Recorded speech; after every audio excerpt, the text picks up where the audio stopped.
Time is merely a measure of events, a distance between past and present, and a resource we all share. It was kind of scary. Until it runs out. The attitude was, I'm going to take it 15 minutes by 15 minutes. Are you lucky to be alive? Definitely. Definitely. Tracy Gerber's time was nearly taken away back on October 14th.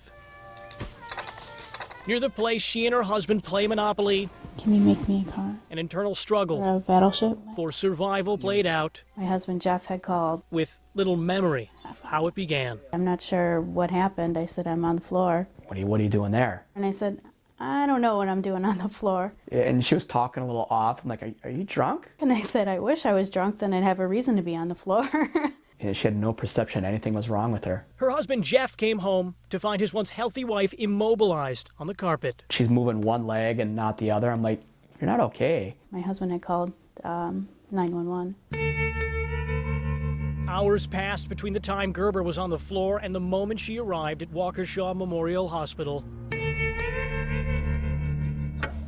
It's abruptly terminated right there. Tests and images revealed Tracy was having a stroke. A blood clot was choking off the oxygen to her brain, Yeah, threatening her very life, it was definitely some of the worst news you ever received. threatening her quality of life. You could probably not walk again. The Centers for Disease Control and Prevention says about 66% of people hospitalized for stroke are over the age of 65. Tracy was only 35. They tell me it's pretty rare. Time is the essence. Time loss is brain loss. The clock began to dictate what could and couldn't be done to reverse her partial paralysis and save her life. Where it should be coming out here. And Doctors like Robert Lesniak couldn't use special drugs to restore the blood flow to Tracy's brain. Medication would be too risky because too much time passed. But for a special procedure similar to this one, time was on her side.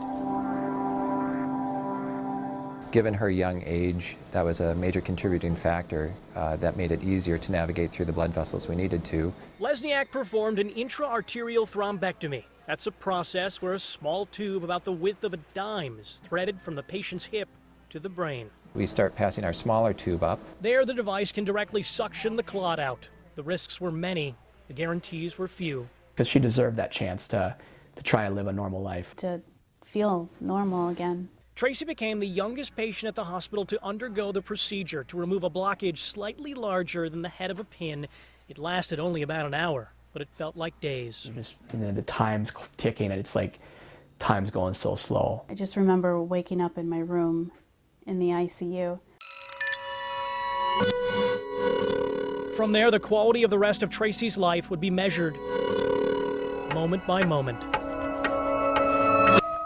Every 15 minutes they would check to see if I could hold my hand. You know, they'd hold it up and it'd drop. Minutes turned to hours, hours turned to days, and on day 2, Tracy turned the corner. The first moment I walked, that was pretty. Partial paralysis became part of her past. That was pretty cool.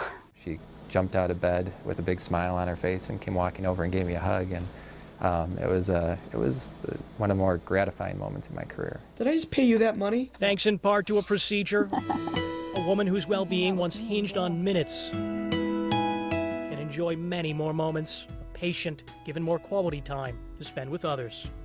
Jeremy Ross, Fox 6 News.